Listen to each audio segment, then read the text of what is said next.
Hello and welcome to Taking Flight. My name is Dr. Heather Dartez. I'm the Director of Graduate Programs here at Full Sail University. And today's topic is creative confidence, overcoming imposter syndrome in creative fields and competitive fields. And today I'm joined by a great group of panelists. And I love this topic because I think at every point somebody experiences imposter syndrome. And I want you to know it's very common and it's normal. And today, we're going to talk about different ways that you can navigate it. We have a great group of panelists that are very accomplished and done some really wonderful things.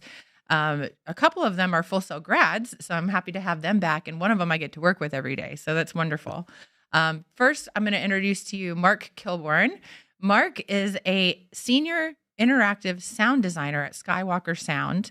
He's also a recording arts grad and one of our Hall of Famers. So congrats to you, Mark, on that huge accomplishment. We're so glad that you're here. Thank you. Next, we have Alex Nemo Hands, and Alex is the founder of Foolies. He's also a senior graphic designer for Jobs for the Future. He is a two-time Full Sail grad. He graduated with his recording arts degree, and he also is a graphic design degree, which he uses every day now. And then finally, we have my friend and colleague, Brandon Egerton, who I've worked with for years here at Full Sail. He's an education director for the audio arts programs here at Full Sail. And he has his own consulting business called Sideman. And he offers music services and consulting to up and coming artists. So very grateful to be joined by all of you guys today. Great to be here. And thank you for taking time out for our students and our future students that might be joining us to talk a little bit about this topic. I know it's a very hot topic. It's something that you hear more and more people talk about. And I was talking to Evelise, who's in our room over there helping with production, and she said it's one of the most commonly talked about things by our grads when they're on our grad panels when they come here for the behind the scenes tour. So it just goes to show how much people kind of struggle with navigating this field. And so I think it's a meaningful topic for us to discuss today. Absolutely. So I want to start off by allowing each of our panelists to introduce themselves and share a little bit about the trajectory in their careers, like what it went when they were Full Sail students here to where they ended up in the important positions that they have today. And I'm going to start off with Mark. So Mark, if you could share a little bit about your experience, and I know you were a grad here a while back, but you've had quite the career. So share with us a little bit about what you've worked on. Yes, I'm getting old, aren't I? So I graduated in 2004 from recording arts. I wanted to get into game sound. I knew that was my goal, but it was difficult to get in. So my first job came from a friend that I knew who was an advertising producer who got me an internship or got me interviews for an internship at a post-production studio. I did that for about a year and a half as an intern and then an assistant, and then I finally got the chance to work on a game project as a sound designer, which I'd been knocking on that door for a few years at that point. But I worked on my first game in late 2005, and since then I've worked on a bunch of Call of Duties. I worked on Singularity, Forza Motorsport, Hogwarts Legacy, and now I am, as of a few months ago, working at Skywalker Sound in their interactive department. So cool. Skywalker Sound is quite the company, well known around the world for the work that they've done. So yeah, so such a huge accomplishment, and congratulations on your role there. That's wonderful. Nemo, share with us a little bit about your experience. I remember seeing you on campus as a student here, and so it's so great to spend some time with you today. Share what your journey has been like with founding Foolies, and then what you're doing right now for JFF. Yeah, so I graduated back in 2011, 2012. Went into working for ESPN3, just a really cool opportunity that came from working with the career development team. And I was coming from a degree in sports medicine, so I, pivoted entirely, got into this, space because I just loved the creative field. After doing some bunch of freelance work and doing live sound, working for churches, concert halls, live shows, got into lighting, and then I just wanted to complete the trifecta. And I was like, if I did audio and I did a little bit of lighting, like I want to kind of really make it all make sense with the graphic design. And I had already started building my clothing company, Foolies, which stands for people who are so passionate to live out their goals and dreams that they're called foolish for doing so. And I just wanted to put a bow on things and really just like wrap all the worlds in one. So as I started to build a personal brand with Foolies, that was starting to get me my first step at like branding and personal branding and like starting to build your own website and do all of these things with marketing and branding. And so that led to me getting some really cool features with Essence, Oprah Winfrey Network with Oprah, Tabitha Brown, just being able to shout out the brand and wear the apparel, Shonda Rhimes, and a bunch of other just really dynamic Black women in the Hollywood field. Really just shouting out the brand. So, kind of fast forwarding, now I'm a senior graphic designer for a company out in Boston called Jobs for the Future. It's a nonprofit, and it's all about kind of the same mission of helping others, like impacting lives, making. It's an honor. It's an honor. Yeah. Well, it's an honor for me too. Yeah. So share a little bit about what that path looked like for you, because you had quite the career before you came here to Full Sail, and now you've turned that into a consulting business. So yeah, it's one of the things. First of all, I applaud you for bringing this much needed conversation to the forefront. I mean, I think it's something so many people can relate to, probably everybody if they're honest. And so excited to be a part of our conversation today. So yeah, my adventure began really as an intern for EMI Music, EMI being one of the big four major record companies in the world at the time. And so I just was this young college graduate that was excited about getting going in the music industry, and paving my way and contributing, my purpose to that. And so my first job after my internship was with EMI as their radio promotions person.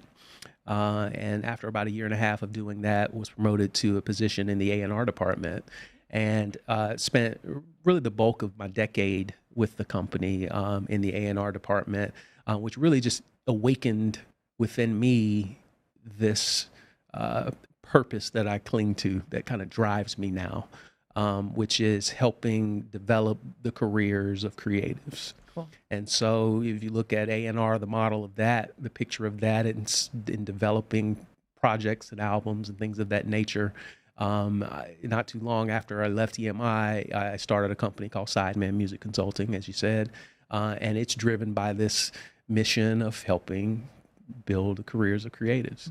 They've got this dream to want to do this thing that they're uniquely gifted at, and with Sideman, we help kind of come alongside that and unpack what that looks like and move that vision forward.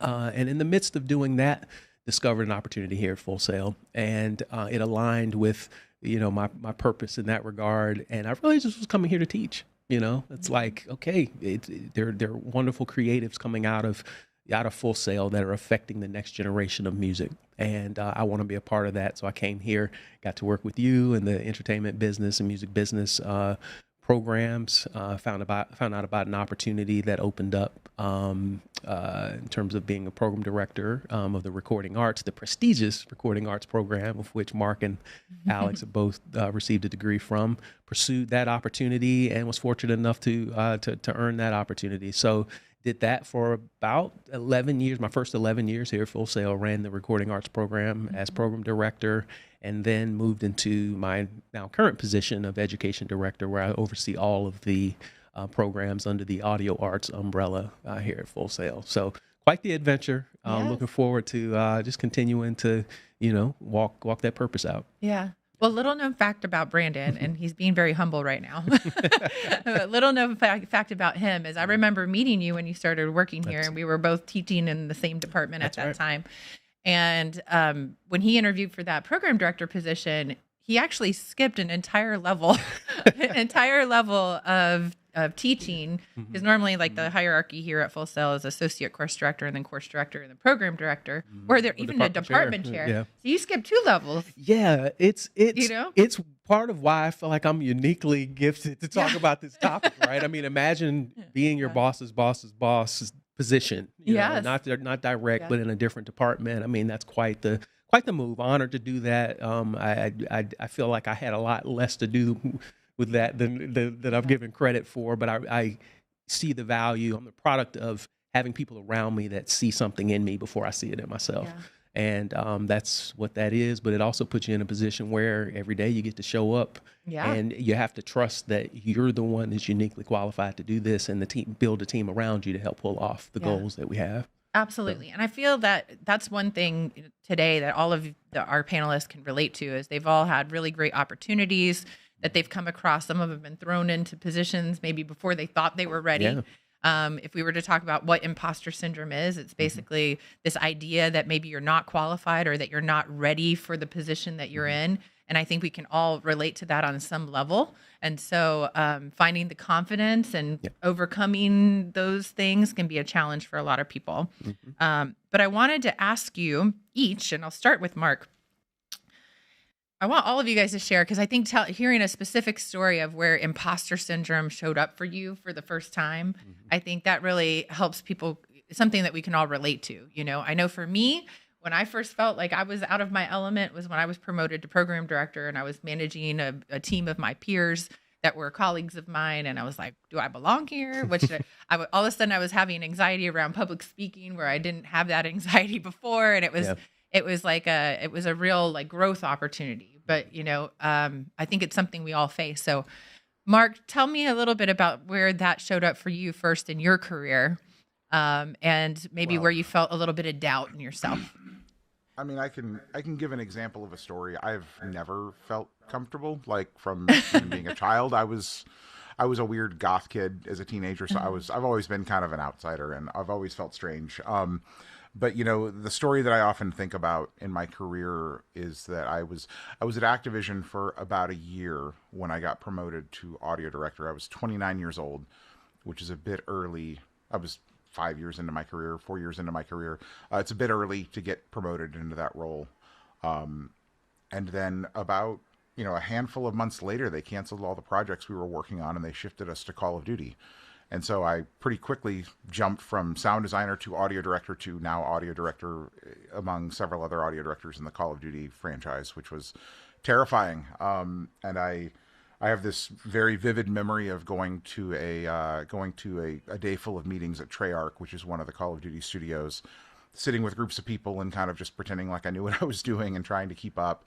And then about 4 o'clock in the afternoon, I sat down in a private meeting with the audio director of Treyarch, and I just said, "Look, dude, I'm about to turn 30 years old. I got promoted into this role way too young, and now I'm on Call of Duty. Like, help me. What am I doing? I don't know what the hell I'm doing."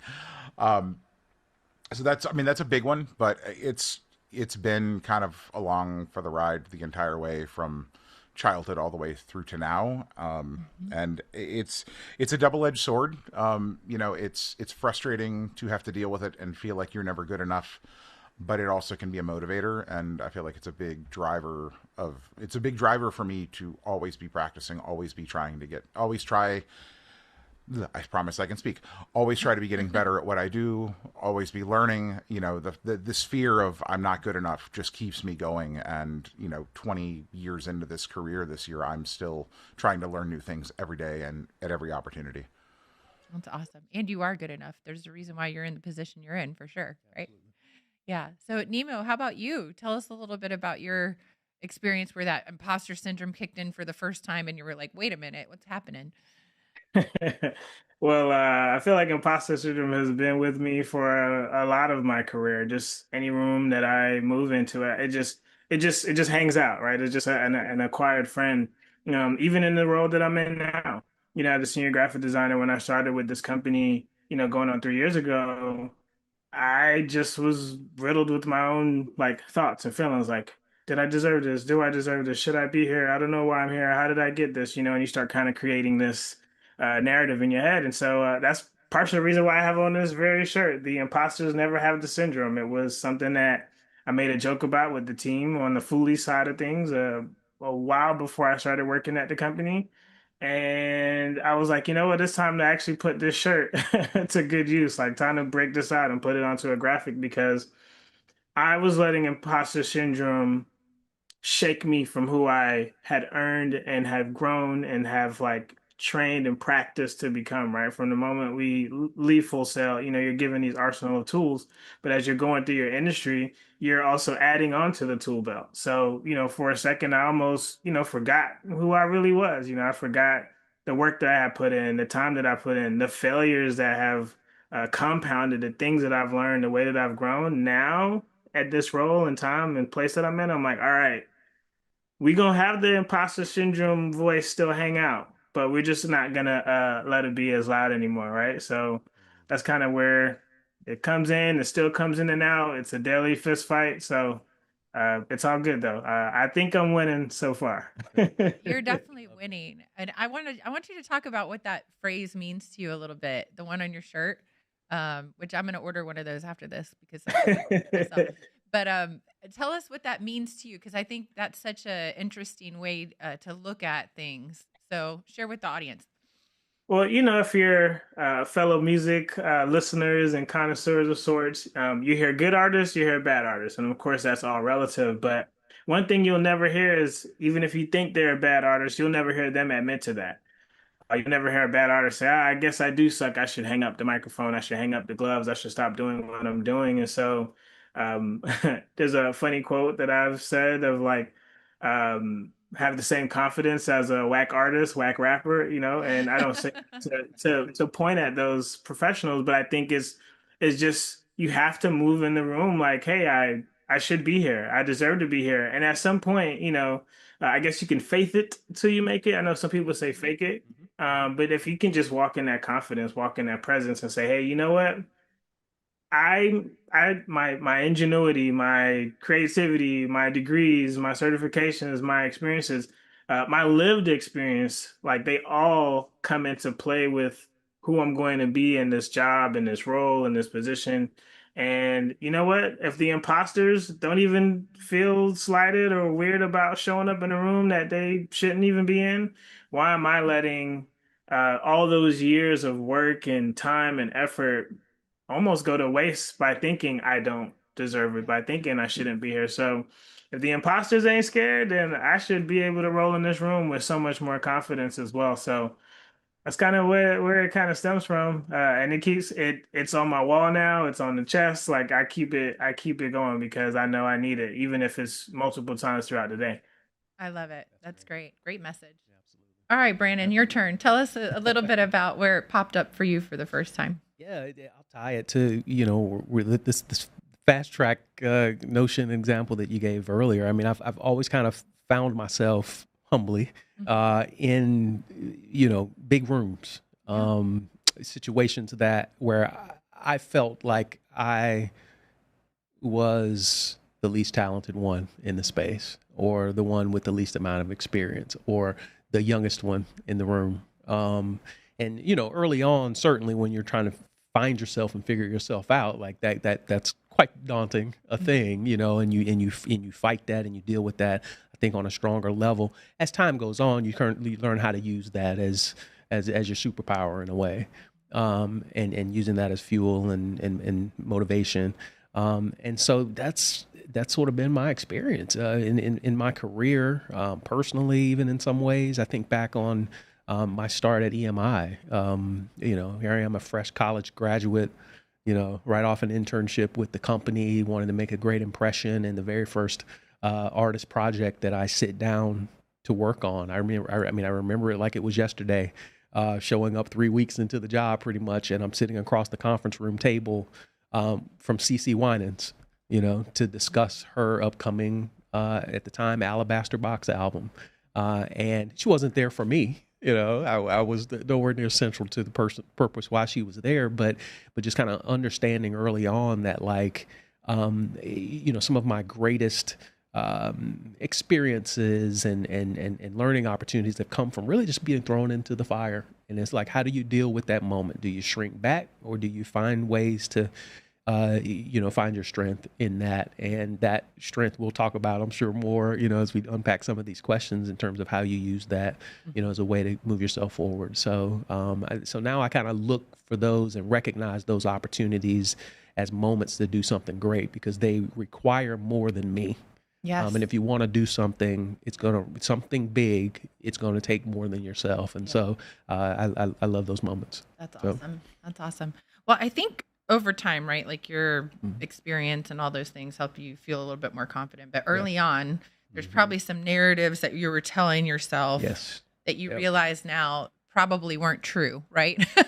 Like, so I'll start with you, Brandon. What's a situation maybe where you were in where you were telling yourself something and then later you were like, wait a minute, that's like, I've learned from that experience. Yeah, I think one of the easiest ones that just kind of keeps popping up is that that you need to be like someone else, or maybe you aren't enough. And when you begin to realize that, no, when you're called, like when you're purpose driven, that means it's like a puzzle. There's a unique piece. You're a unique piece that fits. That's important to the whole thing coming together. Yeah. Not the most important part, and we don't get into ego and all that other stuff. But you understand you play a role in the success of the project or the thing that you're involved in at that time, the team. And so the more comfortable I think you get with, yes, I'm uniquely qualified to do what I do for the timing and the purpose of this moment, and focus on that and less on you not being like someone else, because they're uniquely gifted and qualified to do the thing that they need to do. Their own way. And you guys working together is what makes the thing, it's the sum of the parts, you know? And so the quicker we kind of get to the moment where it's not about comparison, it's not about, you know, whether I belong in the space or not belong in that space, then the better certainly it is. But just don't buy into those narratives. And I love some of the things that Nemo was saying earlier in terms of like, yeah, you can, you know, present in the room, you know, okay, but if they're there, I'm there, you know, if the boldness that it takes for the doubt to show up, you know, and try to discourage me from, you know, being here, then why can I not show up in the opposite way in terms of counteracting that and moving in that space. So yeah. Okay, cool. Yeah. How about you, Nemo? How have those narrative changed? Like, is there anything that's like you were telling yourself that you later found out wasn't true?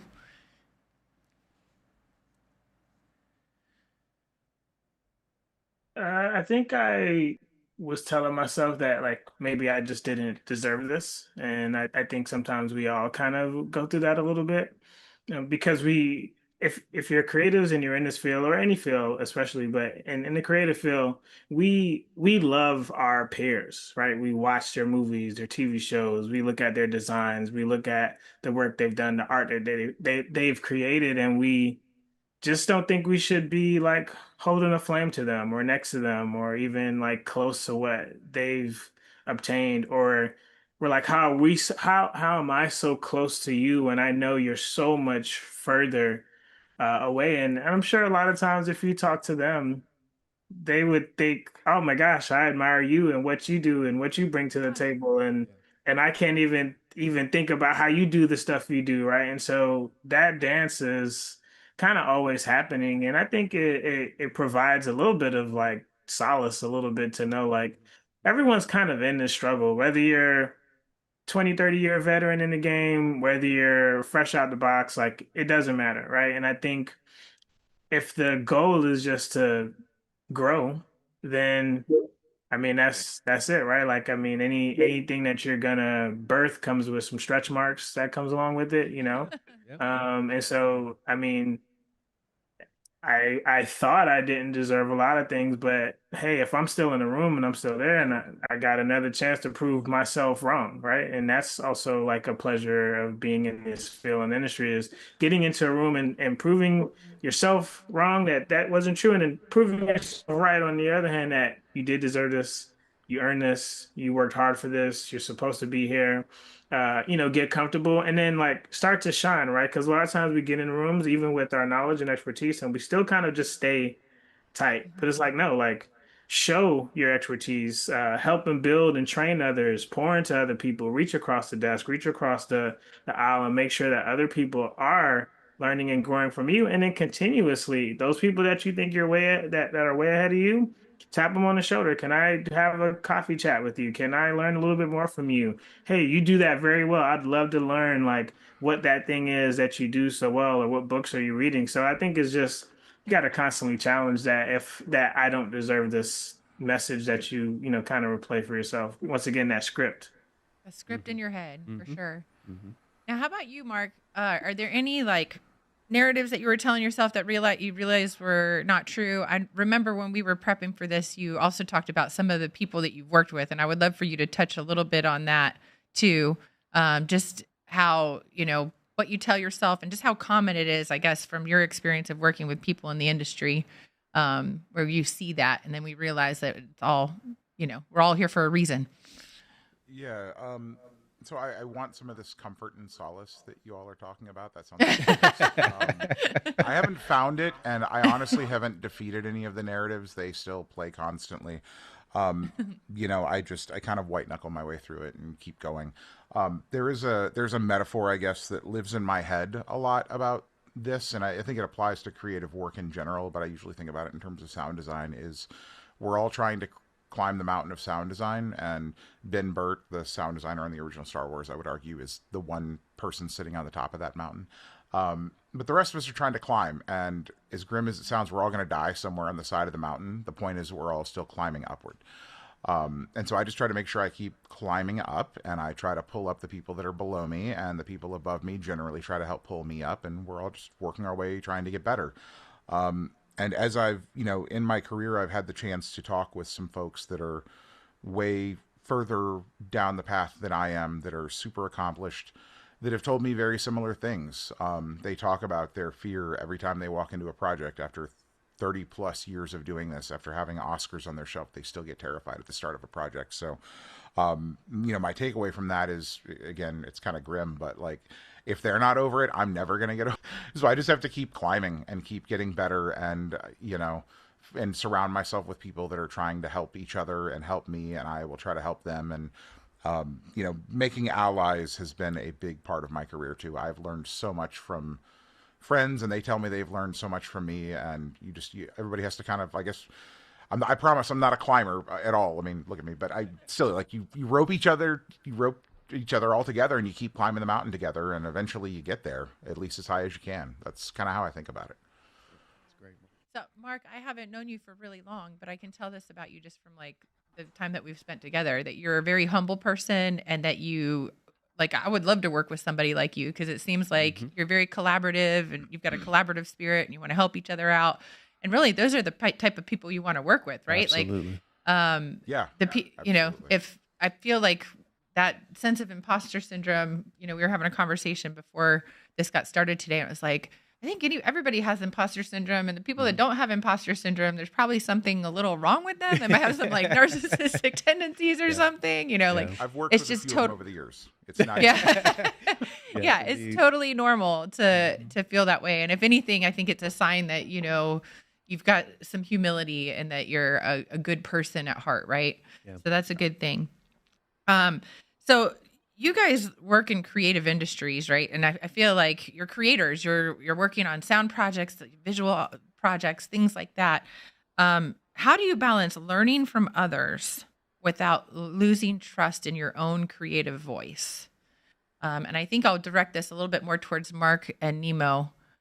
Is there one of you that wants to go first in this area? I think I've got a decent answer for that.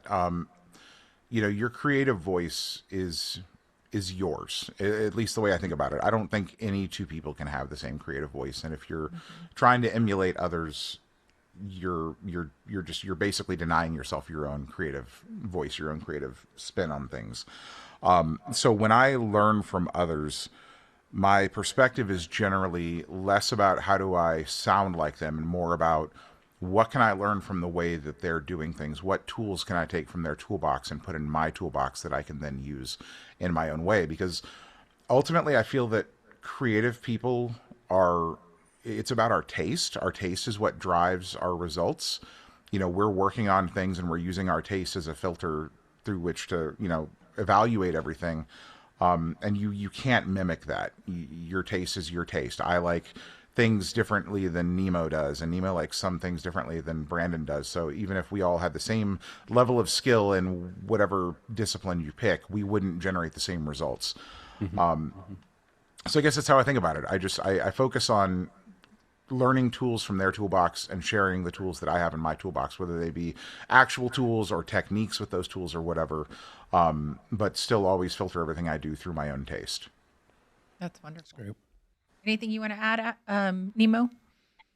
I mean, I think Mark said it all. I think the biggest part is just it's a volley back and forth. So when someone gives you a thought or a different perspective, fuse it into yours. Take the meat, leave the potatoes. That old school phrase, and add, right, and grow and challenge it too, right. Sometimes the best ways that I've learned from the people closest to me is challenging how they are going about getting to an end goal. They'll challenge how I'll get to an end goal.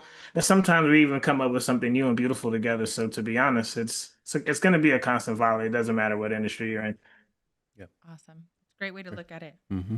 Nemo, tell me a little bit about how imposter syndrome has changed with you leading or founding a new company like Follies. Like you created that yourself. And so has there been some experiences that you've had as being a founder and of a business owner in those areas?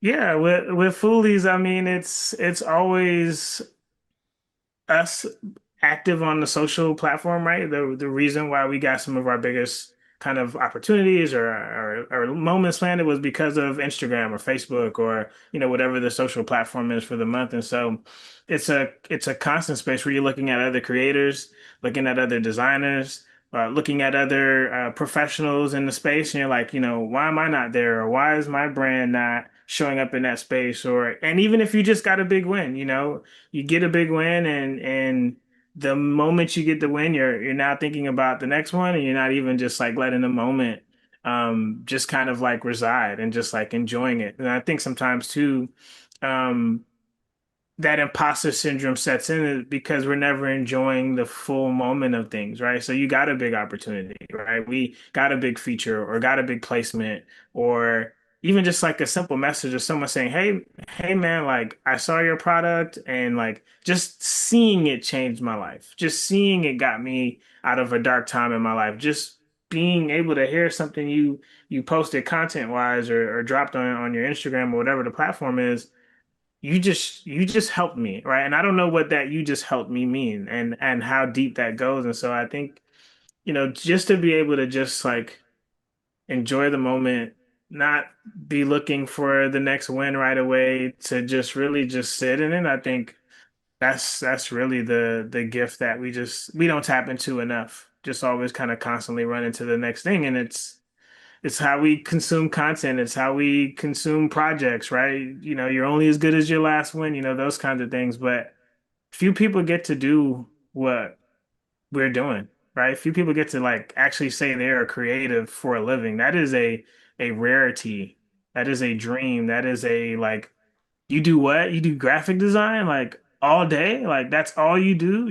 To some they're like, that's what else? Like, is there something else that you're doing? And they're like, no, like this is it. I wake up, I hop on the Adobe Suite, from 8, 9 a.m.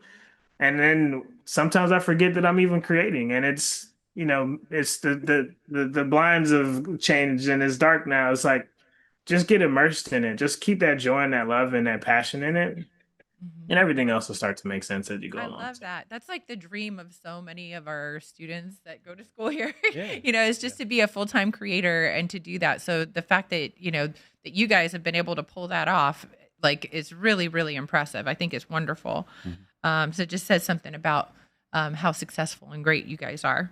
All right. So this is one of my favorite questions of the day. Let's talk a little bit about failure and rejection, because I feel like that's something that we've all experienced at one point in time. And how did that later provide like value for you? And I'll start with you, Brandon. Tell us a little bit about your experience with that. Yeah, I love that. I think one of the most important things is to really kind of embrace it. Like in terms of not being afraid of it.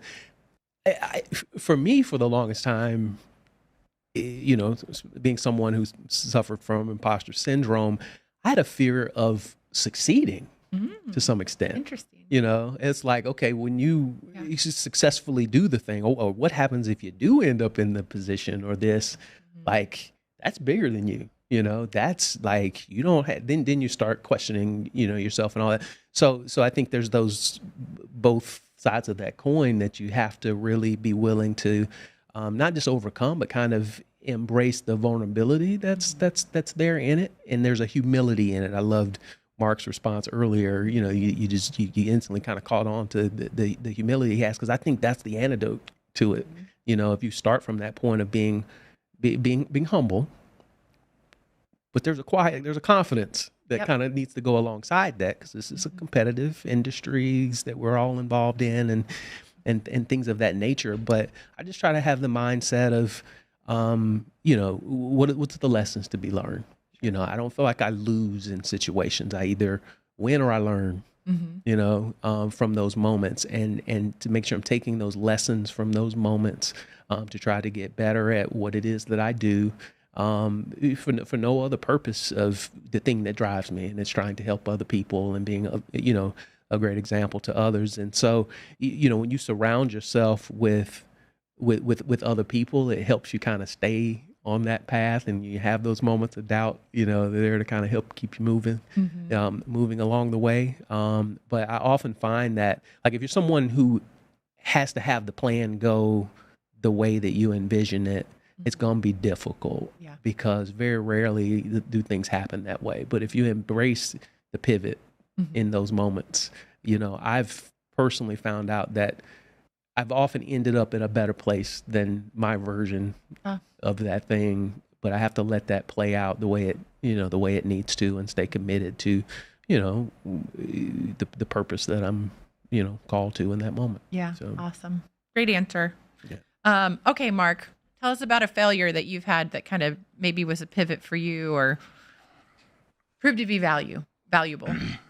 Well, I mean, the first thing I'll say is I fail every day. Like, I mean, I don't know about you, Nemo, but when I sit down to make a sound, I never get it right the first time. my whole creative process is just fail until something works.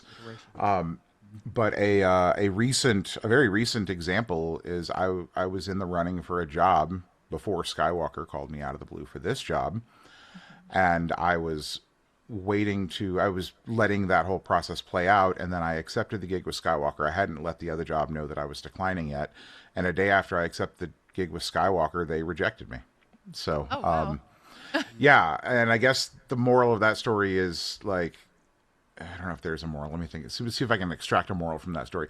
The moral of the story is that, you know, if you are constantly pushing yourself to get better, I believe very strongly, if you're constantly trying to push yourself to get better, if you stay humble, if you try to build a lot of allies and friends, and build them not just to benefit yourself, but build them by genuinely wanting to help them and see everybody succeed, you'll find that opportunity keeps finding you. And that has been extremely true throughout my career. Almost every opportunity I've ever had has been the result of me knowing people that I've helped before with various things, and it just keeps coming back to me.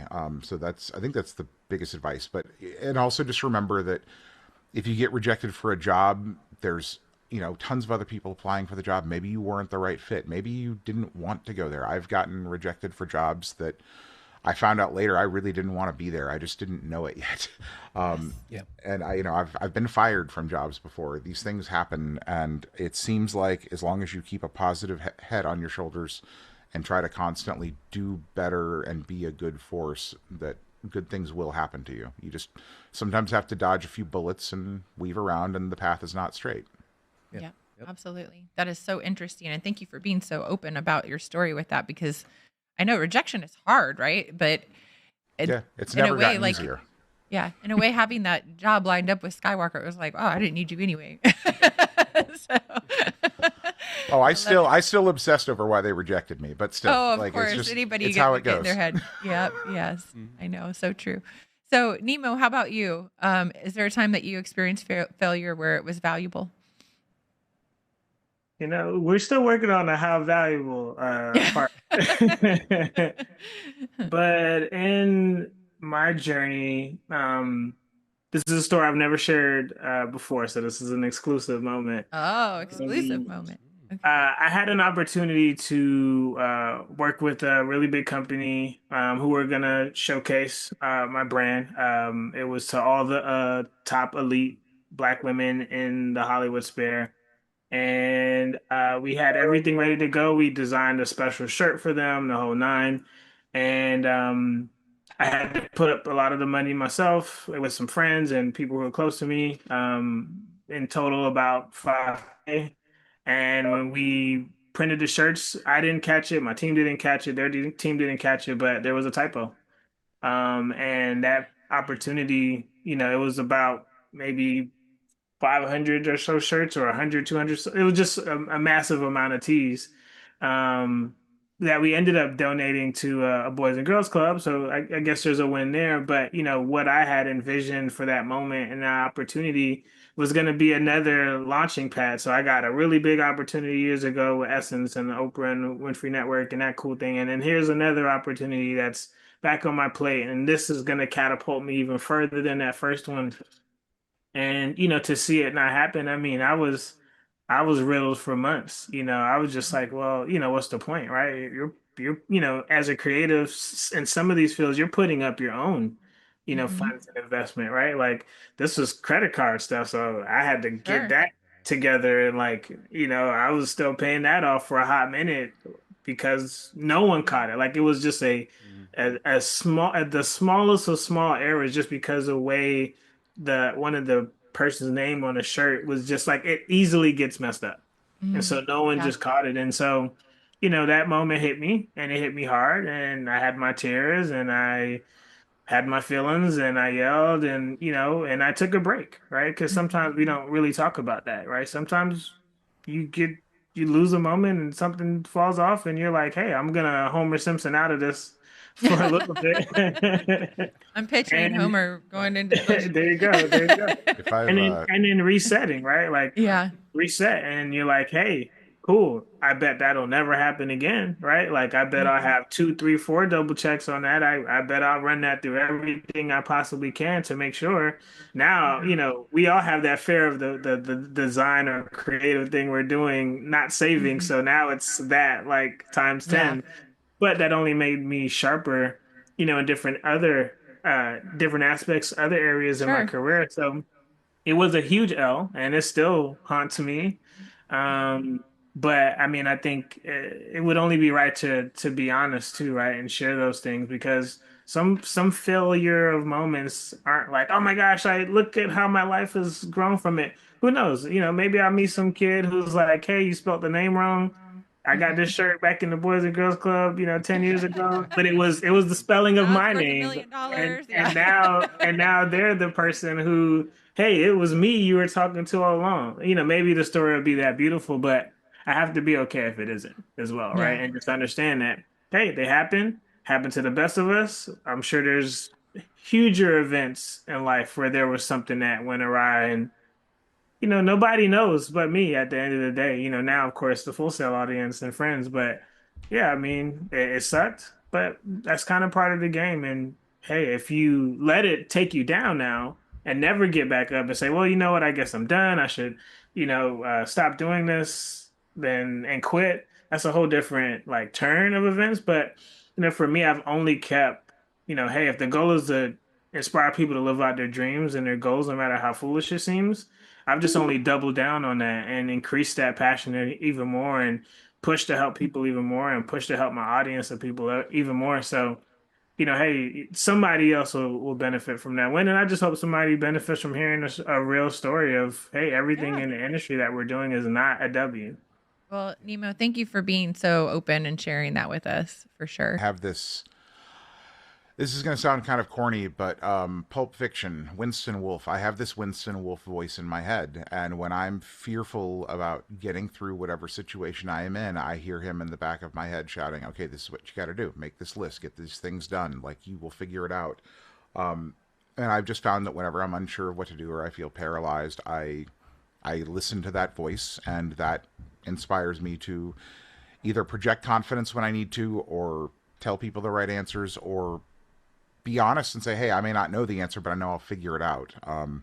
And I think that's the one bit of confidence I have, is that I've realized that over the course of my career, I don't have to have every answer, but I know I'll find the answer, or I'll get the right people involved who have the answer, and we'll make something good. So yeah, that's my technique for dealing with those situations is That's great. listen to the shouting Winston Wolf in the back of my head and just do what he says. I love it. I love it. That's great. All right, Brandon. So this is our last question before we go to the audience. What advice do you give students who feel behind or uncertain right now, or the people that you mentor with Sideman too? Yeah. So I think in its simplest form, it's like it's like trust the process, but also I'd add to that, and also embrace the journey. I know these seem like okay, cool taglines or whatever, but I think that's really the answer in the sense that everybody, take a person that is inspirational to you. They've all had a journey that they've taken. It's taken, like, their path to where they are is one that is not a straight line. It is a winding road. It's challenges, it's difficulties, it's doubts, it's goals and dreams and missed goals and and longing still for dreams. Like all of that is baked into the process. And so we're no different. As individuals, we have our own paths, that we've got to take. And so as much as possible, embracing that journey, enjoying the ride along the way, and seeing the realization. And I've got specific examples in my own career journey that sometimes it's those things that don't seem like they're the big deals. Yeah. Sometimes it's those little things, those little moments. Maybe it's a little gig, or a small gig over here, or a connection over here, or something that just didn't seem like it was earth shattering. But many times it's those moments that are the most career defining for you, or the most purposeful for you. So like, see those moments as part of the thing. If we'd say it here at Full Sail, our tagline, if you're serious about your dreams, we'll take your dreams seriously. It's just attack every opportunity that's in front of you, treat it like gold. Get the most out of them all. Be willing to grow. I love that Alex mentioned that what growth and birthing something takes. It's a painful process, right? But if we believe in what you're called to do, if you believe in your purpose, then it's a worthwhile, journey and process that you're on. So just kind of lock into it, embrace it, and you'll look back ultimately, if you stick to it, and you'll see these breadcrumbs and this pathway of things that help get you, to where you are, and you've ultimately achieved some of the goals that you have for yourself. So absolutely, that is really great advice. I think especially for our students when they're starting out, it's like I always encourage them, like, do as much as you can. Like, learn what it, push yourself outside of your comfort zone, but be around things so that you know what you want to do and what you don't want to do. Right. It's like you just have to try things, and by trying things, you'll figure it out along the way. But I've seen it too in my career, where one conversation or one introduction then leads to a whole different path. And so I love your advice in that area. Right, because you just you don't know what you need. Right. Like you don't know you don't have the whole picture. It's like that box, the puzzle box. We're putting together this 5,000 piece puzzle, and we need that picture to kind of help us to sort of get there. We don't have that all the time in our life, so you have to just trust this collective combination of your mentors and people that you have in your life, and then your own indwelling of purpose that you have, and motivation, and then the formal training maybe that you have, and building experiences and all those things. They just come together in a really great way, and beautiful way, that like I said, someday you look up and you realize, I'm actually doing the thing that I dreamt of doing. Yeah, absolutely. It's beautiful.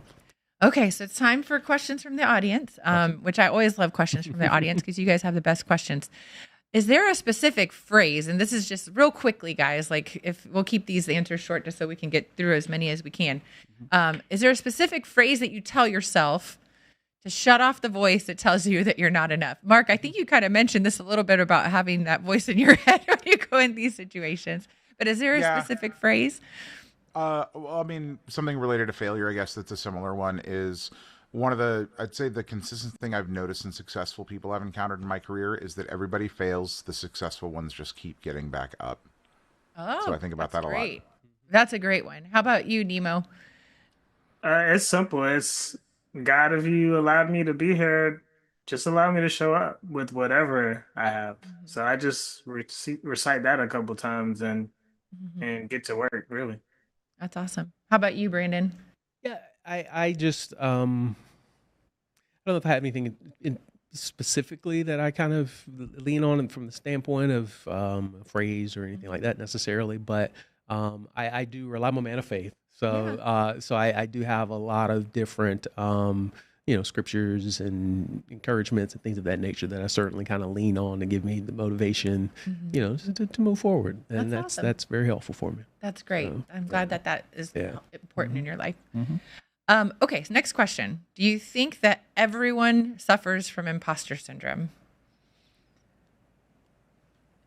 I think so. Brandon, you think so? Yeah. Everybody, even the people that pretend like they don't? See, the imposters, not the imposters.